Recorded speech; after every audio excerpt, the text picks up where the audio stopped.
This is Bill Hornbarger, Chief Investment Officer with Benjamin F. Edwards, with three things to watch for the week of February 26, 2024. Well, fair amount of economic data on the calendar this week as we bridge between February and March 1st at the end of the week.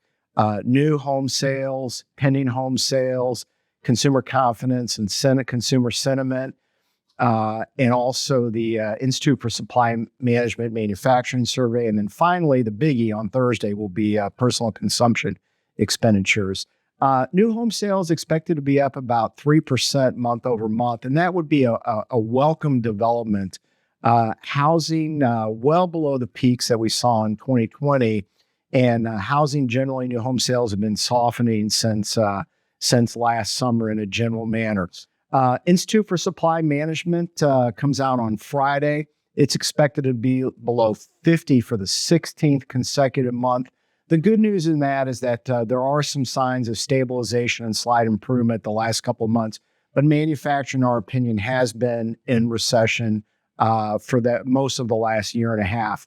On Thursday, we'll get the big number of the week, the Fed's favorite measure of inflation, personal consumption expenditures, and in particular, core PCE, excluding food and energy.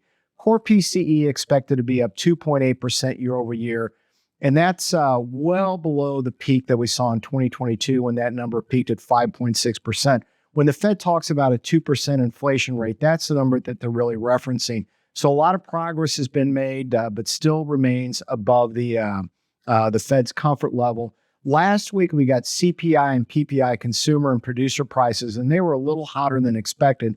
So this week's PCE report does have the potential to move the needle in terms of Fed policy and Fed expectations. And then finally, we'll get more earnings this week. Companies like Lowe's, TJX, eBay, Salesforce, with most of the S&P 500 having reported earnings for the quarter. Earnings are up about 10% on a year-over-year basis, and that would be the strongest year-over-year increase since the first quarter of 2022.